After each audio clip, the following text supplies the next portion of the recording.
Today marks not an end but a beginning, a necessary step towards peace taken with resolve and purpose. This moment carries particular weight for the Democratic Republic of the Congo. In Goma, in Bukavu, and beyond, the reality of displacement, insecurity and hardship continues. For us, the urgency of this initiative is not theoretical, it is human. We signed this Declaration of Principles not as a symbolic gesture, but as a political commitment, a reaffirmation of principles enshrined in international law and most recently echoed in the UN Security Council Resolution 2773, a resolution calling for the immediate, unconditional and verifiable withdrawal of all foreign troops from sovereign territory of the DRC.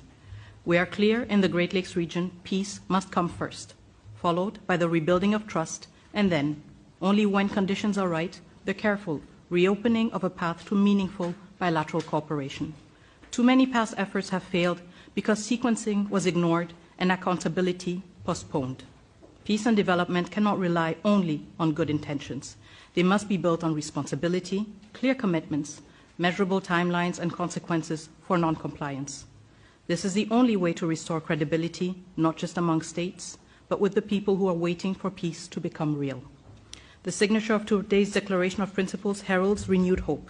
It reflects the U.S. resolve to complement and support regional and international efforts. This initiative brings accountability and draws the hard lessons from past efforts that have failed to materialize.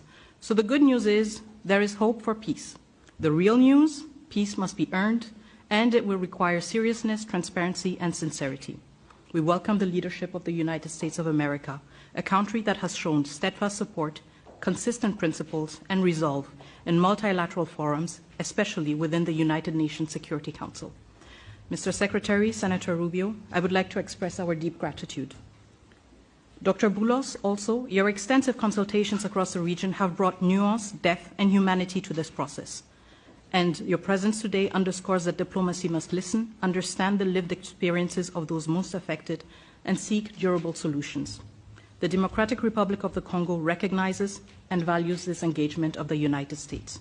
We are also encouraged by US-backed initiatives that promote secure mineral value chains and inclusive economic growth. These efforts reaffirm that peace and prosperity are inseparable. Each step towards stability is a step towards dignity, jobs, and schools. This is the promise of responsible investment and a principled partnership with the DRC, a country not only emerging from conflict, but also at the core of finding solutions to global challenges. To our countrymen and women in the Democratic Republic of the Congo, especially in the East, we know you are watching this moment with concern, with hope, and yes, with doubt. And you are right to do so. You have every reason to expect more than promises. You are entitled to actions that measure up to the suffering you have endured. We draw strength from your resilience, from your commitment to justice, and from our shared, unwavering belief that our sovereignty and our territory are not negotiable. We are a nation that honors its responsibilities, and we understand that history, geography, and yes, maybe even fate has given us the neighbors we have. The borders we inherited, as confirmed by the African Union, are permanent and will never change. But beyond these lines lie histories, families, and communities that bind us together. This shared heritage calls for maturity, restraint, and the wisdom to recognize that peace is not weakness, it is strength. Once again, we stand at crossroads, with peace within reach, and we, the Democratic Republic of the Congo, are determined to move forward, building on the lessons from the past. We stand as a nation dedicated to achieving lasting peace. We welcome the support of a strong partner by our side.